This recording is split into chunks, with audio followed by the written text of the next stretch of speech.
Hoje a gente encerra uma série de mensagens, a primeira série de mensagens de 2018. O tema dessa série chama-se Desentulhando o Armário. A gente falou um pouquinho sobre essa ideia do armário, quando a gente, às vezes, vai entulhando tanta coisa dentro dele, que chega um momento que a gente vai abrir o armário, a gente tem a impressão de que tudo que está lá dentro vai cair em cima da gente, e a gente diz assim, não, para lá, tem um monte de coisa aqui que eu preciso resolver, tem um monte de coisa aqui que eu preciso dar, eu preciso resolver, não dá para ficar entulhado aqui. Então, desentulhando o armário é o tema da nossa série. A gente falou na primeira mensagem sobre se preparando para a limpeza. A gente tem que se preparar, saber como é que a gente vai lidar com as coisas que a gente entulhou lá dentro e como é que a gente vai lidar com isso. A segunda mensagem nós falamos, o seminarista Denison falou sobre a coragem de jogar tudo isso para fora, tendo como um exemplo a história de Davi.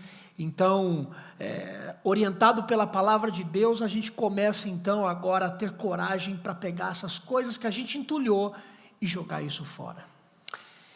E a partir então dessas duas primeiras ações, se preparando para a limpeza e assumindo com coragem as coisas que estão aqui dentro de nós, que a gente tem que jogar para fora, a partir daí a gente começa então a experimentar novas realidades, após o nosso coração estar com espaço mais livre, para ser preenchido pela graça de Deus, pela sua cura, e assim a gente poder assumir novas posturas que a gente vai poder tomar na vida.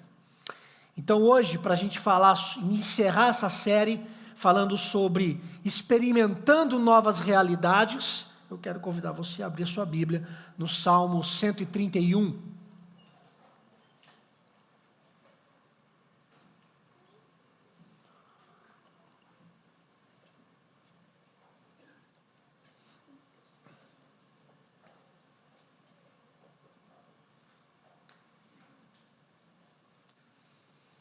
Salmo 131.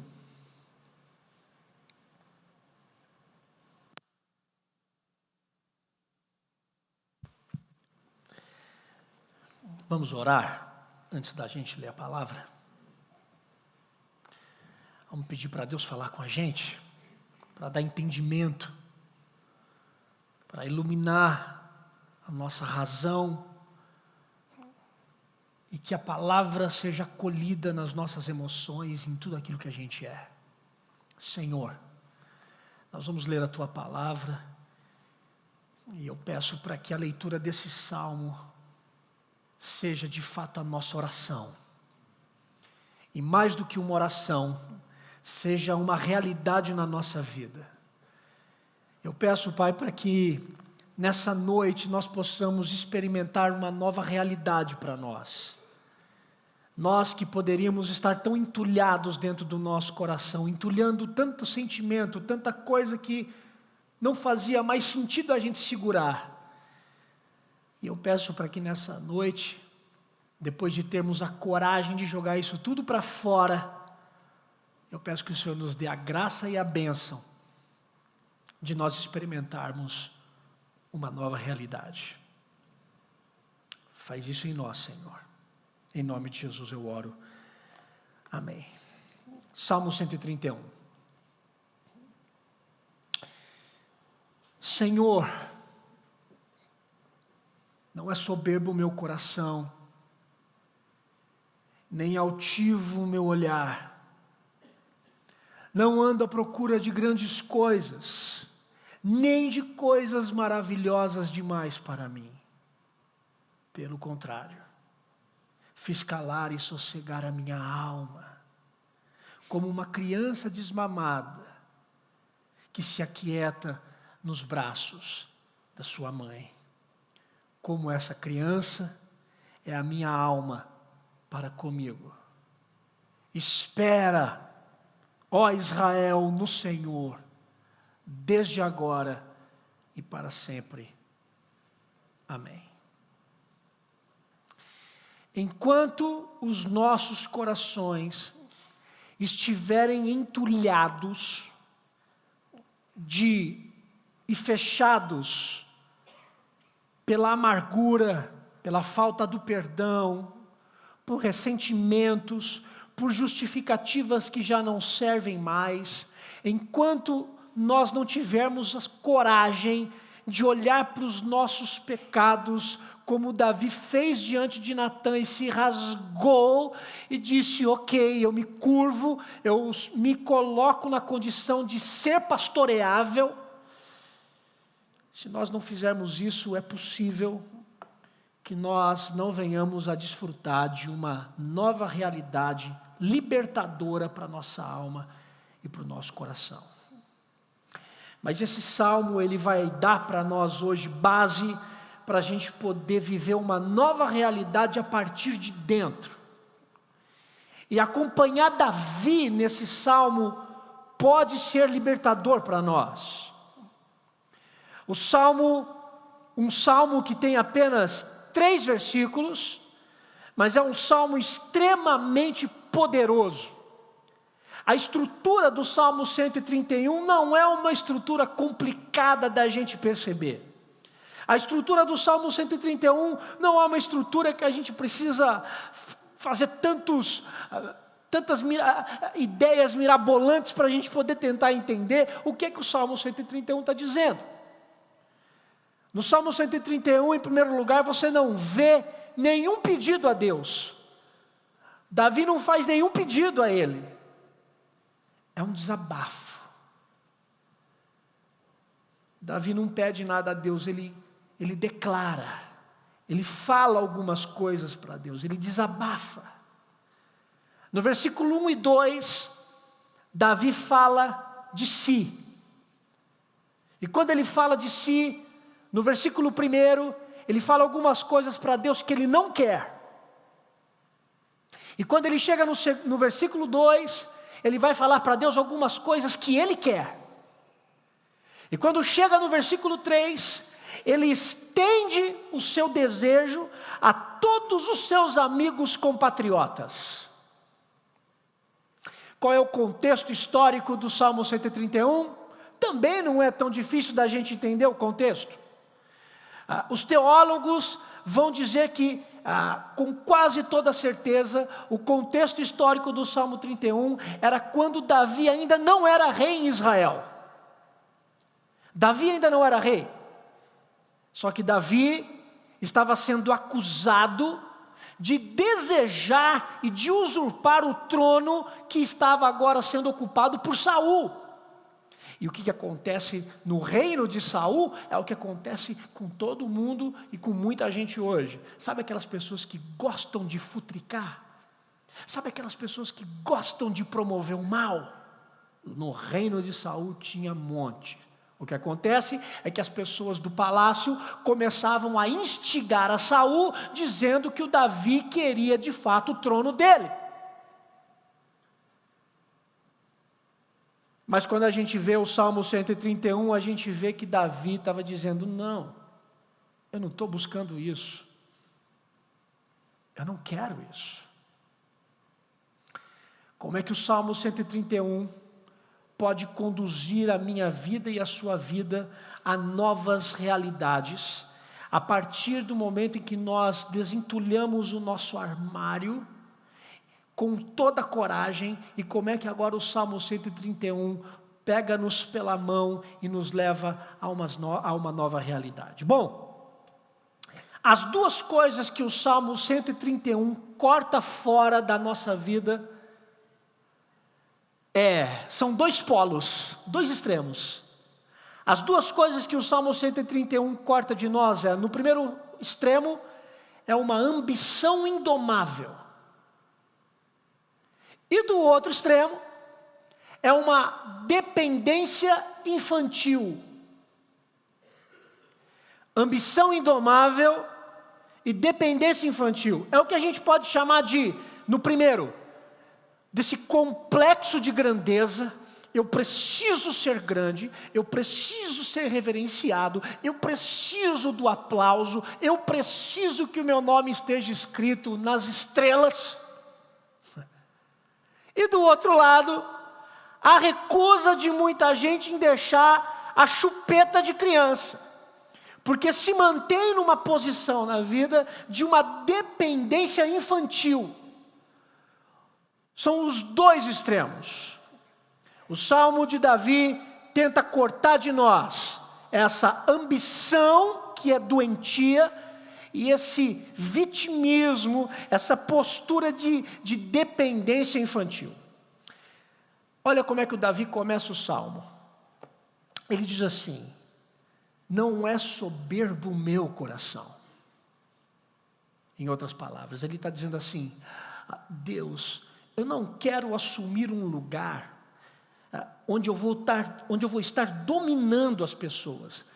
Não é soberbo o meu coração, eu não sou orgulhoso a ponto de ocupar o maior lugar, a cadeira mais importante da sociedade, para poder então gerar poder sobre as pessoas. Senhor, eu não quero assumir esse lugar de domínio. Depois ele continua: nem é altivo o meu olhar. Ele está dizendo: Senhor, eu não menosprezo as pessoas. Sabe aquele tipo de gente que olha de cima para baixo?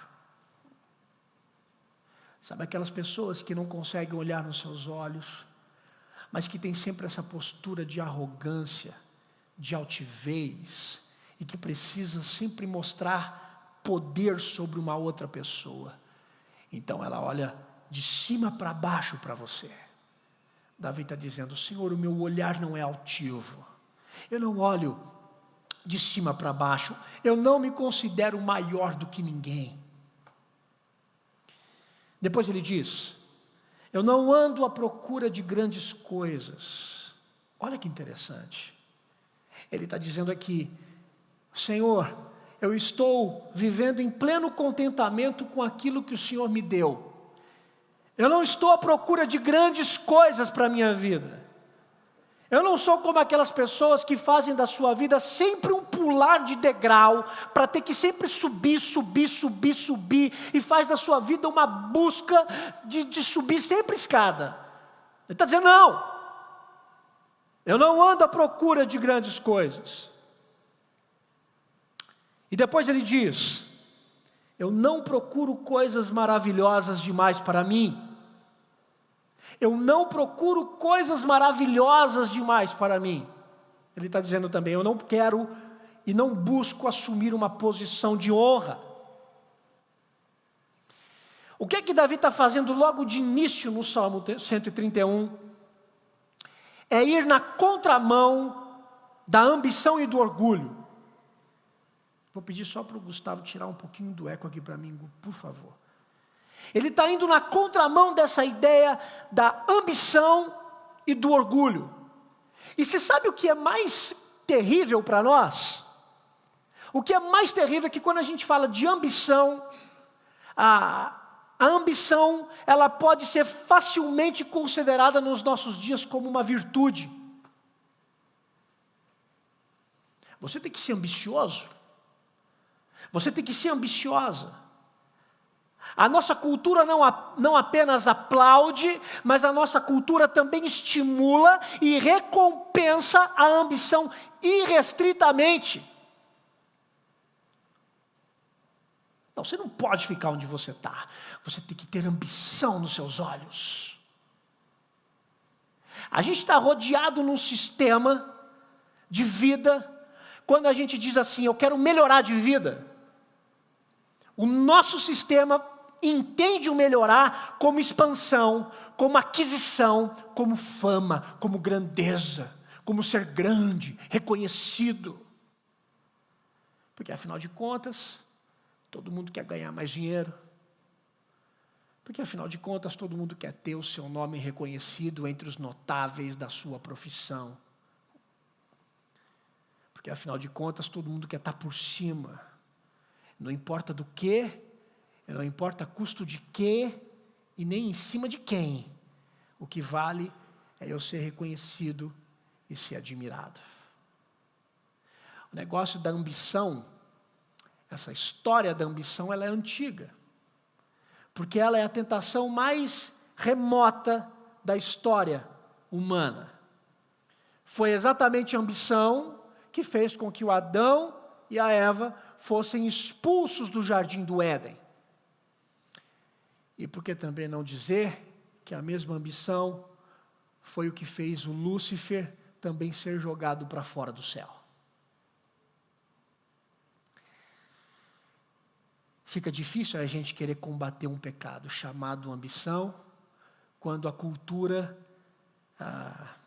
exalta a ambição e vai rotular, etiquetar a ambição como uma virtude, como aquilo que você precisa ser recompensado por ela, como se a ambição fosse algo que todos nós devêssemos buscar, subir o degrau, custe o que custar. Eu não vou negar, de que em certo tempo, por um certo período de tempo, a ambição pode até fazer bem. Ela pode até funcionar no nosso coração como uma certa dose de alegria, de satisfação. Mas eu também não posso negar que muitas pessoas fazem da sua vida um vício doentio de ambição. Porque essas pessoas nunca estão satisfeitas com aquilo que elas têm. E por não estarem satisfeitas com aquilo que elas têm, elas sempre procuram mais, mais, mais, mais. E a nossa sociedade diz o quê?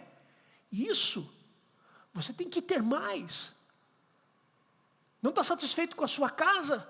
Você precisa ter mais. Não está satisfeito com o seu carro? Você precisa ter um maior, um big, 2, 3, 4. Não está satisfeito com os sapatos que você tem? Compre mais. Porque assim você vai mostrar para as pessoas quão importante você é, quão valioso você é, quão antenado você é. Eu me lembro, uma vez eu estava terminando o mestrado, eu estava num elevador com pastores. Eu tenho até vergonha de contar isso. Eu estava terminando o mestrado, a gente estava saindo de um módulo, e aí a gente entrou no elevador para tomarmos um café, descer, e aí estava eu lá no meio de 3, 4 grandes teólogos, e aqueles caras diziam assim, não, porque meu filho está me dando muito problema. E aí eu só quieto, né? Naquela época eu não tinha filho ainda. E aí o outro disse assim, mas o que tem? Meu filho está me dando um problema, eu já sei que eu vou resolver. Eu vou dar um iPhone para ele porque ele resolve o meu problema. Dar iPhone para os nossos filhos resolve o problema. Você cria um problema. Que é para depois para você tirar. Como se ter um iPhone valesse a sua identidade e a sua projeção na sociedade. Pode parecer sinônimo, mas há uma diferença muito grande entre ambição e aspiração. Aspiração todo mundo tem que ter. A gente tem que sempre aspirar ao melhor. A gente pode ter esse desejo de crescimento. A gente pode ter esse desejo de aspiração. A aspiração, ela é sadia. A ambição não é sadia. Sabe o que é a ambição? A ambição é a aspiração enlouquecedora. A ambição é a aspiração desenfreada, descontrolada. A ambição é a aspiração doente. A gente pode ter aspiração. O problema é quando ela se transforma em ambição. Eu estava preparando essa mensagem, e quando eu cheguei nesse ponto, falei, como é que eu posso ilustrar isso? Né? Porque eu sempre gosto de tentar. E eu me lembrei de um filme, assim, antigo. Eu estou sempre falando do filme antigo, eu estou me sentindo meio velho, eu não sei. Mas deve ser dos outros antigos, não do meu tempo. Talvez você tenha visto aquele filme, Os Gremlins. Nossa! Como eu fui longe, presbítero Rogério. Essa da sua época, cara. Os Gremlins. Aqueles bichinhos fofinhos e bonitinhos. lindinhos, mas quando caía água naqueles bichinhos, eles cresciam. Os dentes cresciam, as orelhas cresciam, e eles ficavam aqueles monstros horríveis que faziam bagunça. Lembra desse filme? Ambição. A ambição é esse gremlin que se transforma nesse bicho. A ambição é a aspiração que adoeceu. Ambição é como a gente querer suar para construir a Torre de Babel. A aspiração é a gente descobrir que a gente podia descansar no Jardim do Éden. Calvino diz algo muito interessante sobre a ambição. Calvino comenta que aquelas pessoas que se deixam levar pela ambição, eles vão entrar num labirinto repleto de perplexidades. Eles vão se perder. E a nova realidade que esse salmo nos oferece contra o nosso orgulho e a nossa ambição, porque não adianta você dizer que você guardou um pouquinho de orgulho e de ambição dentro do seu armário. A nova realidade que esse salmo propõe para nós é que nós não vamos mais tentar conduzir nem a nossa vida e nem a vida dos outros. Porque se tem uma coisa que a gente gosta de fazer é tentar conduzir a vida alheia. A gente pode não saber conduzir a nossa, mas a vida do outro, mas a gente faz isso fácil. Como é fácil conduzir a vida alheia? Esse salmo pega a gente pela mão e diz assim: olha, você não vai mais tentar conduzir nem a sua vida e nem a vida do outro. Sabe por quê? Porque isso não é atividade humana, isso é atividade de Deus. É a gente não ter mais a pretensão de exigir que todas as pessoas com quem a gente se relaciona, eles fiquem orbitando dentro dos nossos sonhos e fiquem orbitando querendo nos servir por conta das frustrações que a gente teve na vida.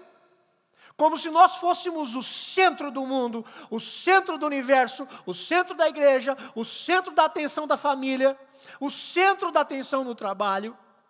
Não, mas a gente vai aceitar com gratidão o lugar que Deus nos colocou para viver. Esse salmo vai querer tirar de nós o orgulho e a ambição, para a gente não ficar mais desfilando por aí, exigindo que a gente seja tratado com toda honra, que a gente seja tratado com todas as flores nas nossas relações interpessoais.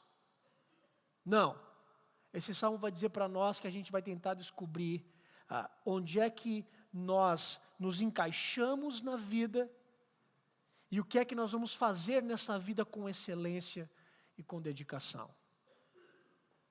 Qual é a primeira nova realidade sugerida pelo Salmo 131? Pode aumentar um pouquinho para mim? A nova realidade chama-se humildade. Humildade. E a humildade, ela é libertadora. Sabe por que é libertadora? Porque ninguém pode humilhar uma pessoa humilde. Sabe por que ninguém pode humilhar uma pessoa humilde?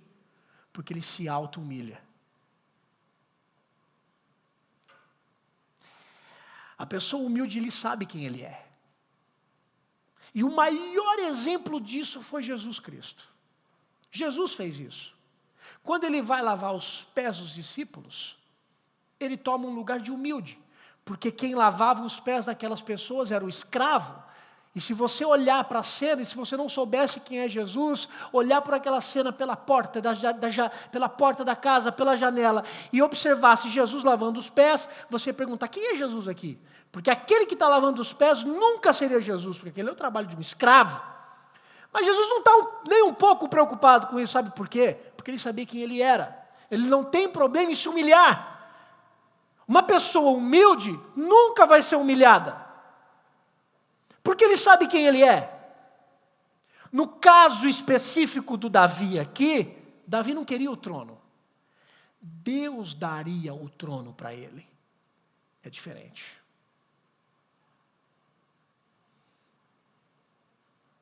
Ele não buscou o trono. Deus deu o trono para ele. E se tem uma coisa que a gente precisa aprender na vida, é ter esse tipo de humildade.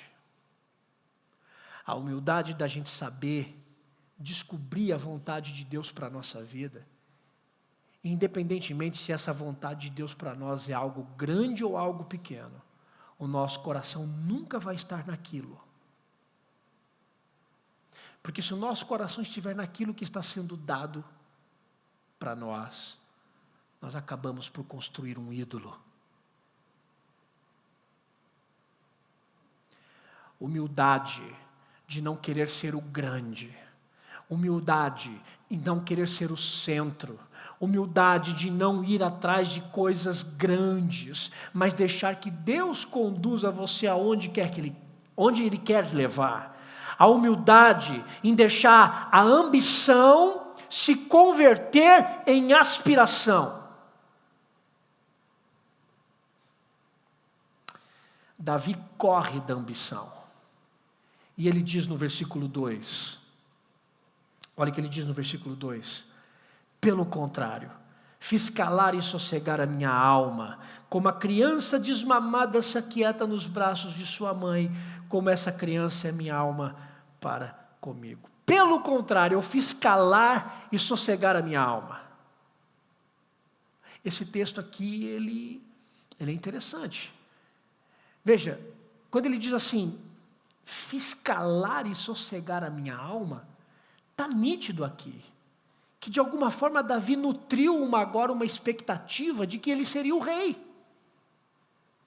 Porque Deus disse aquilo para ele, você vai ser o rei. Samuel foi conduzido por Deus para escolher o Davi. Ele sabia disso.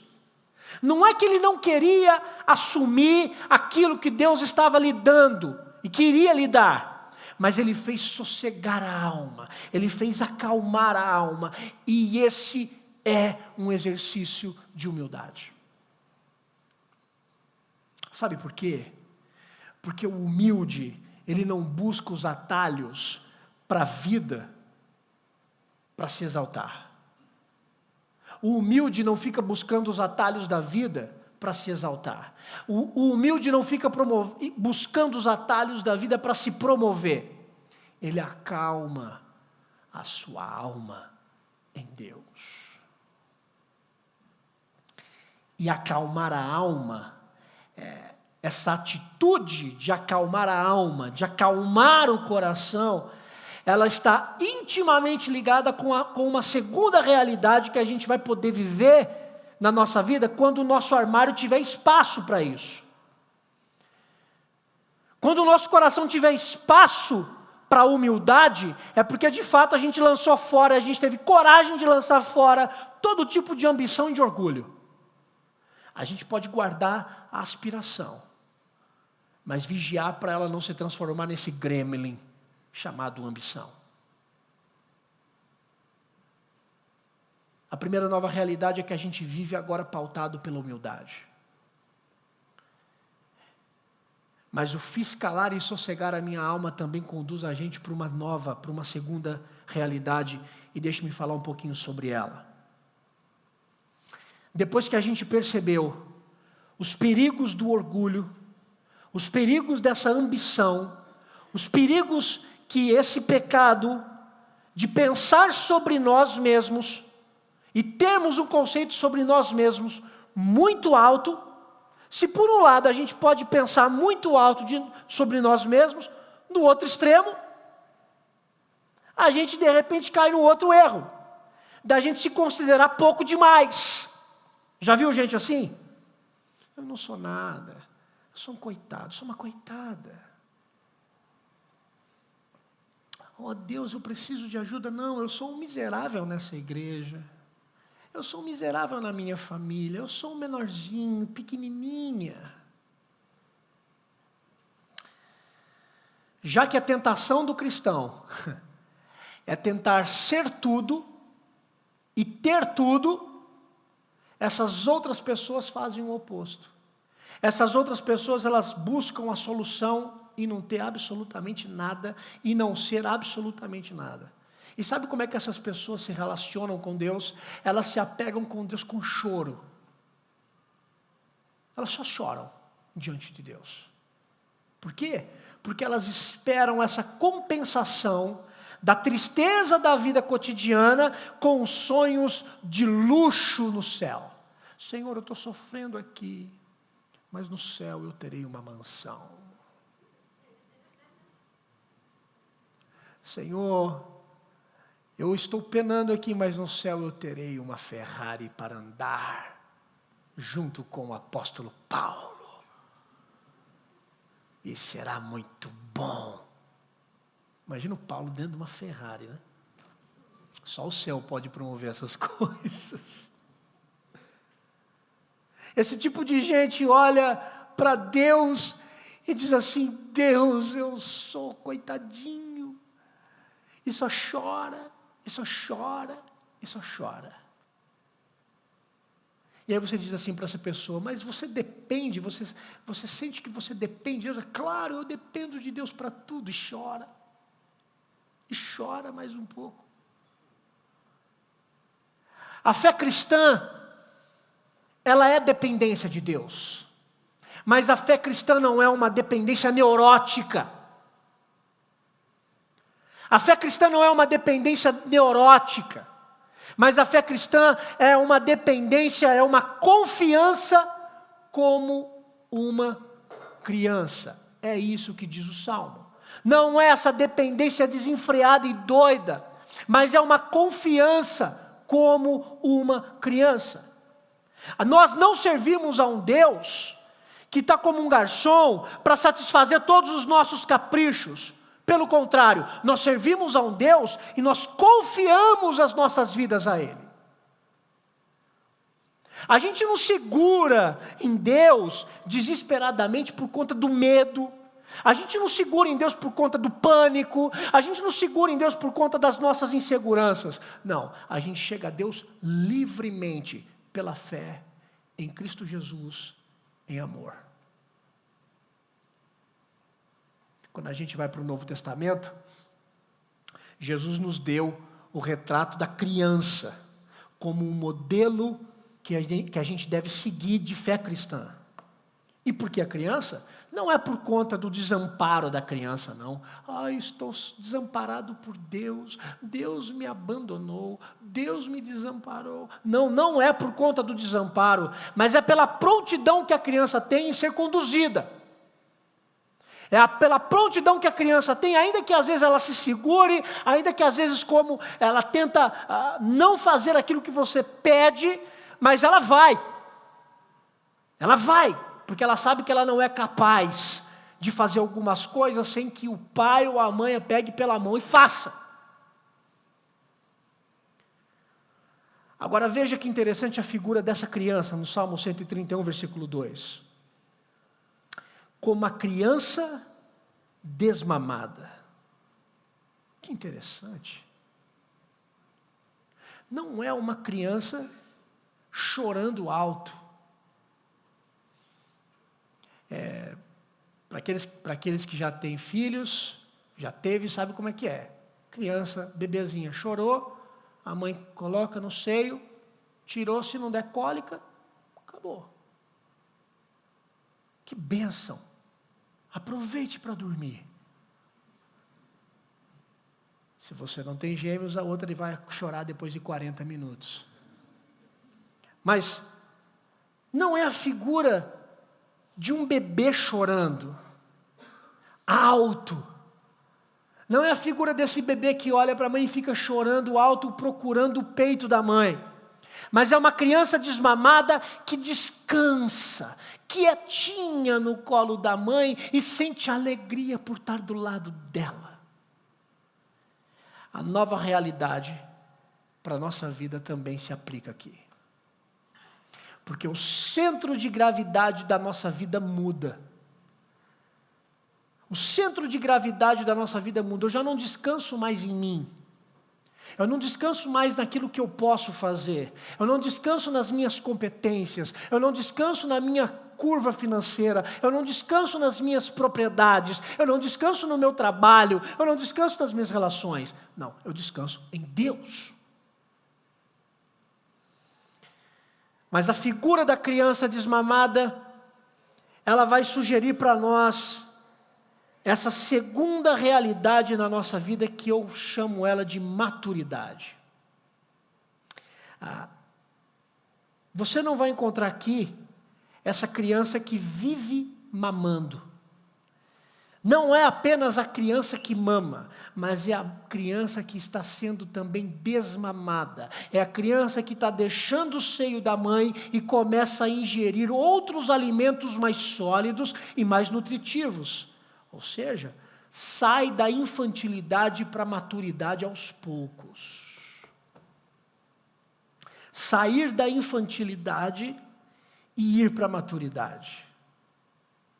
É aquela pessoa que quando fecha os olhos e vai orar, ela deixa de orar assim: Deus, eu quero o seu colinho. Ela deixa de orar: Deus, me dá o seu colinho.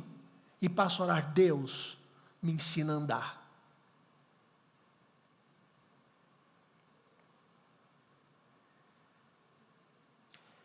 Essa é a nova realidade.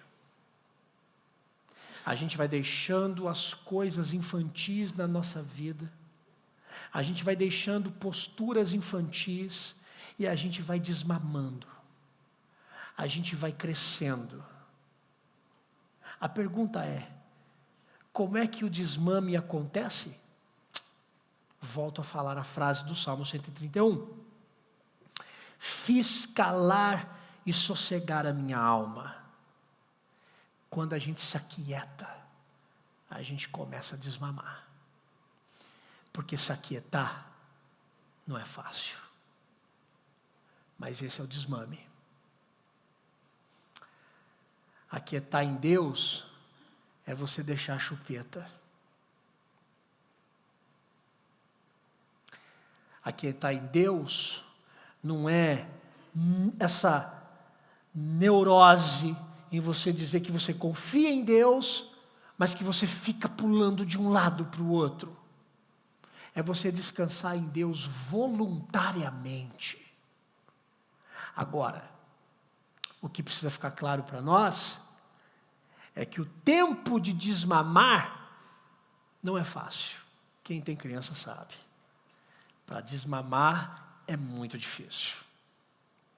A criança chora, a criança berra, e você tem que ter muita paciência. O desmamar, ele é marcado por tumulto. E se a gente vai querer também viver pela maturidade, deixar a infantilidade, essa dependência infantil, nós precisamos saber que a gente vai passar por alguns tumultos no nosso coração. A gente vai passar por alguns tumultos, alguns questionamentos. Mas faz parte. E o que a gente precisa saber é que essa fase passa.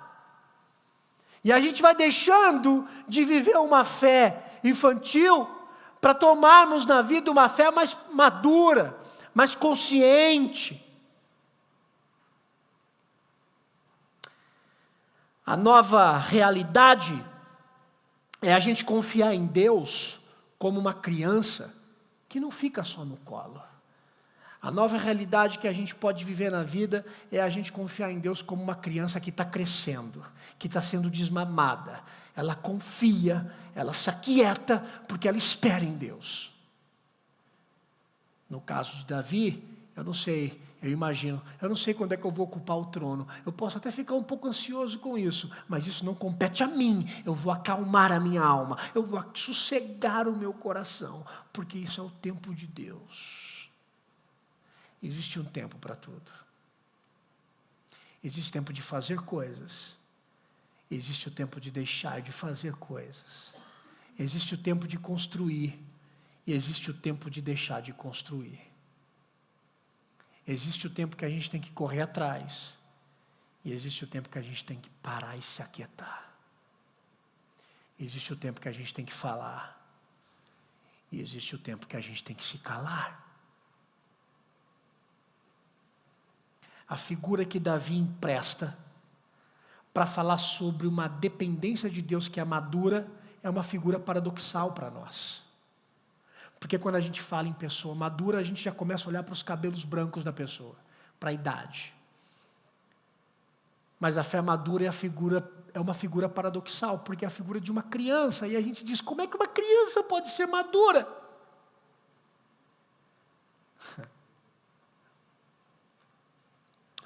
É essa necessidade de que alguém sustenta a nossa vida. É a gente saber de que alguém nos sustenta.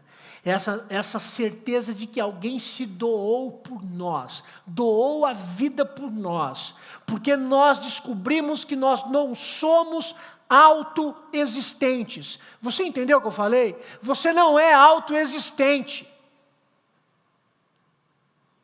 Você não é autoexistente.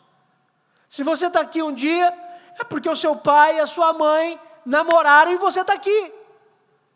Você não diz, agora eu vou me autoexistir. Bum! Talvez seja por isso que Jesus tenha dito que para a gente viver a realidade do reino dele, nós teríamos que ser como crianças. Quando nós vamos abrindo o nosso armário, desentulhando, tendo coragem para tirar tudo isso, e agora a gente começa a ter essas novas realidades na nossa vida. Nós nos tornamos mais humildes, nós deixamos a ambição e o orgulho para nos tornarmos mais humildes. Nós agora dependemos de Deus, mas a gente não depende como uma criança que fica chorando. A gente depende como uma criança desmamada, uma criança que está crescendo, uma criança que está vendo novas realidades com Deus. Não é mais aquela... Eu não posso ser mais o mesmo cara de 1995. Quando eu conheci o Evangelho em 1995, que era o ano que eu tinha separado, que eu estava saindo da matinê, falei, esse ano eu vou pular carnaval. Esse ano eu vou pular carnaval. E aí eu pulei o maior carnaval da minha vida. Numa culto da fogueira, o presbítero dando um testemunho, e eu me debulhando em lágrimas, entendendo o que Jesus tinha feito na vida dele, e disse, eu preciso disso para mim. Eu não posso ser mais o mesmo cara de 1995. Eu também não posso ser mais o mesmo cara de 1999 que decidiu deixar o emprego para se envolver integralmente com o ministério da igreja. Eu não posso ser mais o mesmo cara de 2009 que chegou aqui na igreja. Não pode, porque nós estamos que crescer, desmamando, e a gente vai tomando posturas mais maduras na nossa vida. Se a gente permanece no colo da mamãe chorando, querendo leite, você não vai comer picanha. Quer leitinho, querido? Fique no seu leitinho. Porque eu quero é outra coisa. Eu quero alimento mais sólido. Só que o alimento sólido exige também uma funcionalidade orgânica mais sólida. Uma criança bebê não dá conta de comer a picanha. Mal sabe ela o gosto bom que tem aquilo. Porque ela não tem uma desenvoltura física para receber aquilo. Ela consegue ao leite. O problema é que a gente desenvolve intelectualmente, a gente desenvolve todo o conhecimento bíblico, a gente cresce, nos tornamos aptos para começarmos a digerir um alimento mais sólido, mas a gente quer o leitinho, o colinho do papai e da mamãe. Porque me magoaram, porque eu estou ferido, porque o pastor, porque esqueceram de mim, esqueceram do meu aniversário. Porque hoje não teve bateria. Né, Paula? Depois a gente conversa.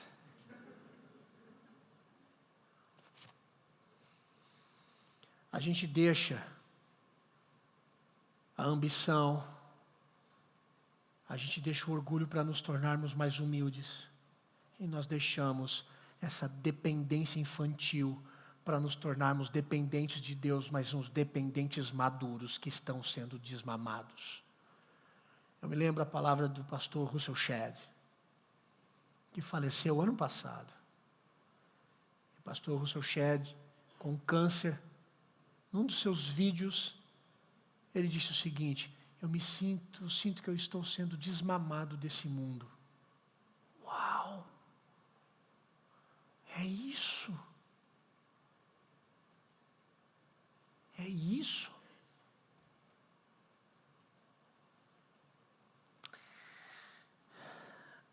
O que era agora um retrato pessoal se torna também um desafio comunitário. Versículo 3. Espera, ó Israel, no Senhor, desde agora e para sempre. Olha, ele não está dizendo só para ele esperar, não.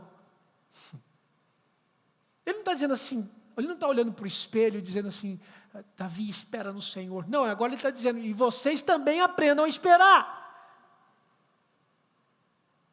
Ele fala para ele, e agora ele pega tudo aquilo que ele estava falando para Deus e coloca como um desejo também de que todos os seus compatriotas pudessem viver aquilo. Ele desafia todos.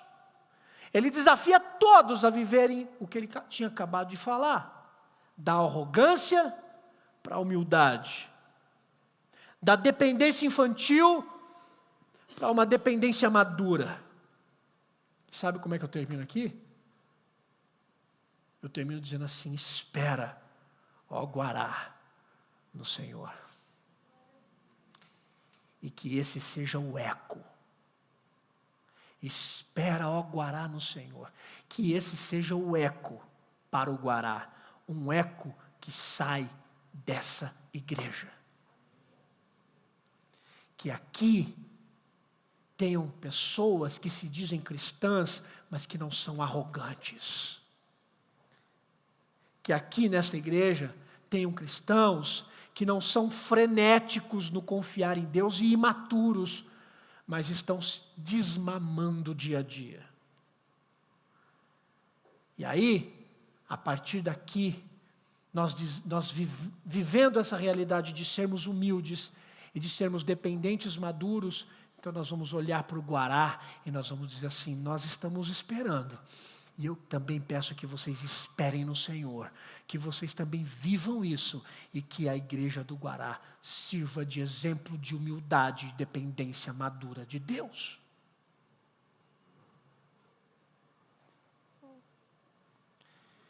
Eu estava hoje à tarde, estava na casa da minha sogra, o tempo estava mais fechado, o pessoal estava tudo lá, já tinha almoçado, as crianças vendo televisão. Eu peguei, saí sozinho e parei ali na praça, na pracinha ali, logo na entrada do Guará, né?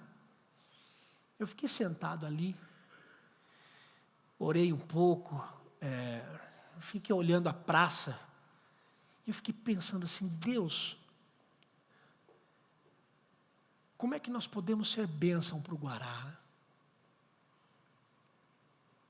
Aí eu comecei a olhar a praça e vi que a praça tinha copos plásticos no chão, a praça estava meio suja. Falei, poxa, a gente podia fazer aí um mutirão da igreja. Já pensou? Todo mundo aqui, a gente se caracteriza, bota uma camiseta da igreja, bem bacana, e a gente vai limpar as praças do Guará. Ter humildade suficiente para se curvar diante de algo que a gente não vai receber aplauso. E depender de Deus de forma madura, de modo que a gente vai dizer assim: mas pastor, como é que nós vamos fazer isso? Não sei, me ajuda, vamos fazer. E eu me lembrei de um texto que eu tinha lido há muito tempo atrás, do pastor batista Ed René. O pastor Ed René fala sobre a igreja, sobre dois tipos de igreja. Ele escreveu no texto dizendo que existia uma igreja na cidade, que é aquela igreja que está na cidade e que o único intuito dela é encher as pessoas da igreja com crentes. é que essas pessoas se convertam, venham aceitar Jesus, mas que ficam ali, vão viver com Cristo, mas vão viver dentro da igreja. Esse tipo de igreja na cidade não está nem um pouquinho preocupado com a cidade. E ele fala de uma outra igreja. Ele fala de uma igreja para a cidade, que é uma igreja que está disposta a pensar em ser relevante para o contexto onde está vivendo, e que se dobra, e que se curva, e que caminha junto com a cidade, e serve a cidade. Para a nossa igreja fazer isso, a gente primeiro precisa aprender a ser mais humilde, a abrir mão da nossa ambição, e a depender de forma mais madura de Deus. Espera o Guará no Senhor, e que esse eco saia daqui de dentro, como uma realidade da qual nós estamos vivendo. Vamos orar? Vou pedir para você ficar em pé.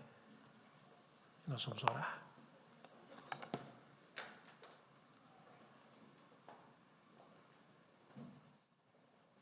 Senhor,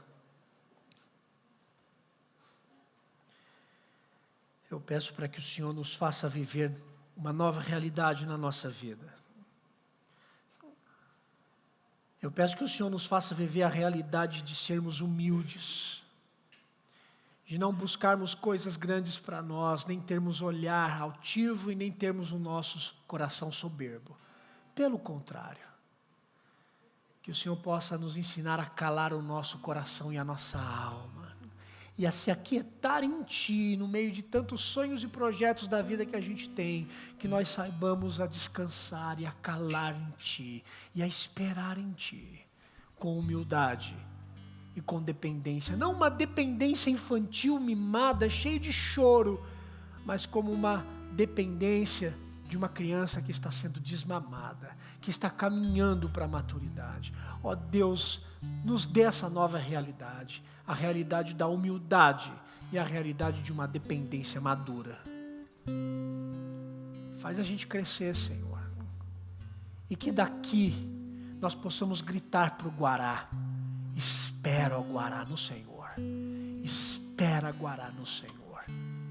Que a partir de nós possamos agora reverberar esse sentimento para os nossos irmãos, para as pessoas que moram em Brasília, e que principalmente o Guará receba daquilo que nós estamos vivendo a partir dessa nova realidade de humildade e dependência.